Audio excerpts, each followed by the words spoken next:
Episode की starting में हम लिनी को एक अंधेरी जगह पर देखते हैं जहां लिनी को समझ नहीं आ रहा था कि तभी लिनी को वहां उसकी मदर दिखती है। अगले ही पल गायब हो जाती है। साथ ही लिनी को फ्लैशबैक आता है जहां वो शियाबाई को देखता है। दूसरी ओर रियल वर्ल्ड में हम लिनी को पैलेस में बेहोश पड़ा देखते हैं। लिनी की स्पिरिचुअल पावर्स तेजी से घट रही थी, इसलिए मास्टर लिनी को हील करने की कोशिश कर रहे थे। लिनी के पास ग्रीन स्टोन था। मास्टर एल्डर से पूछते हैं कि ये स्टोन किसने दिया, जिस पर एल्डर बताते हैं कि ये मैंने दिया है क्योंकि एंट्रेंस एग्जाम के वक्त लिनी अचानक से ही गायब हो गया था। मुझे यकीन है लिनी उसी प्लेस गया होगा जिसे हम खोज रहे हैं, इसलिए मैंने इस स्टोन को दिया। जिस पर मास्टर सोचते हैं शायद लिनी उस स्टोन से उस पर्सन के पास पहुंच गया है। इधर लिनी को हम एक जंग के मैदान में देखते हैं जहां लिनी भी उन वॉरियर्स पर हमला करके उन्हें मारने लगता है। सडनली वहां जबरदस्त एनर्जी निकलती है। तभी वो मिस्टीरियस पर्सन वहां अपीयर हो जाता है जो कहता है, लड़के तुम्हारे पास जो स्टोन है ये मुझे मेरे लॉर्ड ने दिया था। अगर इस स्टोन ने तुम्हें जगाया नहीं होता तो तुम हमेशा के लिए इसी इल्यूजन में कैद रह जाते। अब मिस्टीरियस पर्सन एक सैंड क्लॉक ऑन करके कहता है, तुम्हारे पास बहुत कम वक्त है, इसलिए अगर तुम मुझे हरा दो तो मेरी विरासत तुम्हारी होगी। ये बोलते ही वो पर्सन लिनी पर हमला करना शुरू कर देता है। जिनसे बचते हुए लिनी उस पर्सन पर हमला करता है, लेकिन इसका कोई फायदा नहीं होता। लिनी निहत्था भागने लगता है और वो पर्सन लगातार उस पर अटैक कर रहा था। लिनी बोनी से फ्रेगमेंट ऑफ टोड येलैंग स्वॉर्ड मांगता है, जिस पर बोनी लिन से एक्स्ट्रा स्पिरिट स्टोन लेकर उसे वो स्वॉर्ड दे देता है। उस लेजेंडरी स्वॉर्ड में जबरदस्त पावर थी, जिसमें स्पिरिचुअल एट्रीब्यूट होने के साथ साथ इसमें 3 डिवाइन स्टोन्स भी जुड़े थे, जिससे ये लेजेंडरी स्वॉर्ड बहुत ही पावरफुल बन जाती है। और अब लिनी खुश होकर तेजी से उस पर्सन के अटैक्स को डॉज करके उस पे अटैक कर देता है, मगर वो पर्सन आसानी से लिनी के अटैक को डॉज कर लेता है। लेकिन इस स्वॉर्ड में एक खास स्किल थी जिससे लिनी उस पर्सन के हाथ को एब्सॉर्ब करके अपनी स्पिरिचुअल पावर में कन्वर्ट कर लेता है। अब लिनी उस पर्सन पर एक जोरदार अटैक करता है, जिससे वो पर्सन रोकते हुए कहता है, तुम्हारी हिम्मत कैसे हुई मेरी स्पिरिचुअल पावर्स को एब्सॉर्ब करने की? क्या तुम्हें मरने से डर नहीं लगता? जिस पर लिनी कहता है, मेरी भूख बहुत बड़ी है, मैं सब एब्सॉर्ब कर लूंगा। लेकिन वो पर्सन कहता है, टाइम खत्म होने वाला है। ये बोलकर वो लिनी को पीछे ढकेल देता है। तो लिनी अपनी स्वॉर्ड से उस पर्सन पर बेनली अटैक कर देता है, जिसे वो पर्सन बहुत ही आसानी से अपने एक ही हाथ से डिस्ट्रॉय कर देता है।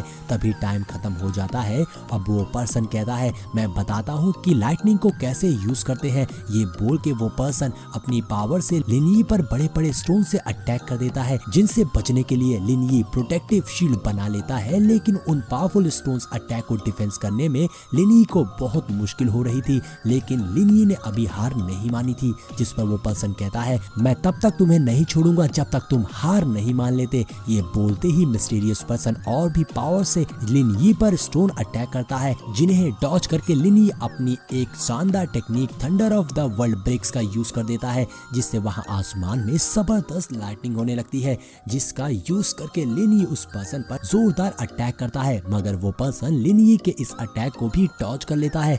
अब लिनी कहता है, मैं और क्या कर सकता हूँ, मैंने सारी कोशिश करके देख ली। जिस पर वो पर्सन हंसते हुए कहता है, नील डाउन होकर मेरे डिसिपल बन जाओ, तुम मेरे टेस्ट में क्वालिफाइड हो गए हो। अब ये सुनकर लिनी शॉक हो गया था, जिस पे लिनी कहता है, मेरे ऑलरेडी मास्टर हैं। जिस पर मिस्टीरियस पर्सन कहता है, एक डेड पर्सन को अपना मास्टर बनाने से तुम्हारी लाइफ अफेक्ट नहीं होगी, मैं अपने डिसिपल को ही अपनी विरासत दूंगा। जिस पर लिनी फौरन उस पर्सन को अपना मास्टर मान लेता है। जिस पर वो पर्सन लिनी के कॉन्शियसनेस में अपनी पावर डालने लगता है। जब लिनी अपने नए मास्टर से उसका नाम पूछता है तो वो कहते हैं, नाम तो बस एक कोड है, तुम बस इतना याद रखो कि तुम मेरे डिसिपल हो। ये बोलकर वो मास्टर वहां से गायब हो जाता है। लिनी कहता है, ओ डेड मास्टर। जिस पर मास्टर कहते हैं, तमीज से बात करो। लिनी कहता है, ओके मास्टर। अब रियल वर्ल्ड में लिनी को होश आता है, जहाँ उसके सामने वो लड़की रेन, जैंग और मास्टर थे, जो लिनी को होश में देखकर बहुत खुश होते हैं। तभी जैंग लिनी से कहता है, बॉस आप कितना सोगे, अब जगो भी, थोड़ी देर में आपका बैटल होने वाला है, जल्दी चलो। बॉस मुझे तो जीत की महक आ रही है।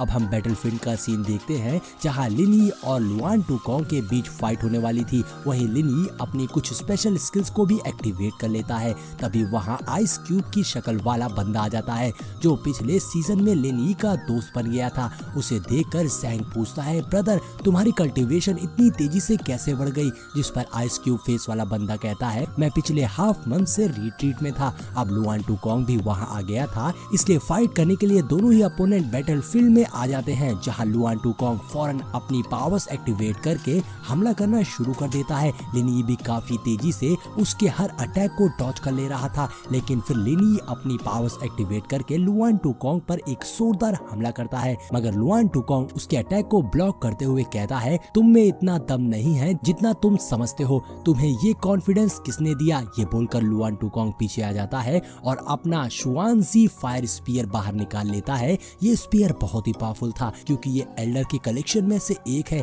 जिसके अगेंस्ट लिन यी भी अपनी लेजेंडरी स्वॉर्ड निकाल लेता है। रेन लिन यी के लिए परेशान हो रही थी तो ज़ैंग कहता है, टेंशन मत लो, मेरे बॉस आज तक नहीं हारे। अब लिन यी और लुआन टूकोंग में जबरदस्त स्वॉर्ड और स्पीयर की फाइट शुरू हो गई थी और दोनों ही एक दूसरे को बराबर की टक्कर दे रहे थे। लुआन टूकोंग भी हैरान था कि लिन यी जो कि 9th स्पिरिचुअल लेवल पर है वो उसे इतनी तगड़ी टक्कर कैसे दे रहा है, लेकिन ये तो बस वार्म अप था, अब देखो मैं तुम्हें कैसे हराता हूँ। ये बोलकर लुआन टूकोंग step of fire cloud technique से अटैक करने लगता है, मगर लिन यी भी उसके अटैक से बचकर थंडरबोल्ट अटैक करता है, जिस पर लुआन टूकोंग भी फायर टाइगर अटैक से काउंटर अटैक करता है। दोनों के अटैक्स टकराते हैं जिससे वहाँ जोरदार ब्लास्ट होता है। वहाँ मौजूद सब लोग शील्ड बनाकर खुद को प्रोटेक्ट करते हैं, लेकिन अभी भी लिन यी और लुआन टूकोंग में फाइट चल रही थी। दोनों एक दूसरे पर एक से बढ़कर एक अटैक कर रहे थे। तभी लिन यी लुआन टूकोंग पर स्लैश अटैक करता है, लेकिन लुआन टूकोंग फायर शील्ड बनाकर उसके अटैक को डिस्ट्रॉय कर देता है। लुआन टूकोंग कहता है, तुम्हारे सारे अटैक्स मेरी फायर शील्ड डिस्ट्रॉय कर देगी, इसलिए तुम्हारा मुझसे फाइट करने का कोई फायदा नहीं है। जिस पे लिन यी लुआन टूकोंग को पीछे ढकेलते हुए कहता है, तो मैं एक और कोशिश करके देखता हूँ। ये बोलकर लिन यी बेनली बाओबिन टेक्निक से अटैक करता है, लेकिन लुआन टूकोंग इस अटैक को डिस्ट्रॉय कर देता है। ये देखकर एल्डर कहते हैं, इन दोनों के बीच पावर्स का बहुत बड़ा डिफरेंस है, अगर ऐसे ही चलता रहा तो लिन यी ये फाइट हार जाएगा। मगर यहाँ हम देखते हैं लिन यी ने अभी भी हार नहीं मानी थी। Lin Yi thunder of the world breaks technique से लुआन टूकोंग पर बहुत ही पावरफुल अटैक कर देता है, जिससे लुआन टूकोंग का स्पीयर बीच से टूट जाता है और ये देखकर तो लुआन टूकोंग के भी होश उड़ गए थे। अब लिन यी लुआन टूकोंग को पीट कर पीछे गिरा देता है। लुआन टूकोंग को यकीन नहीं हो रहा था। लिन यी एटीट्यूड से कहता है, तुम्हारा डिफेंस टूट चुका है, अब क्या करोगे। और इसी के साथ हमारा ये एपिसोड यहीं पर एंड हो जाता है। तो दोस्तों अगर वीडियो पसंद आई हो तो लाइक और कमेंट जरूर करिएगा। मिलते हैं नेक्स्ट वीडियो में।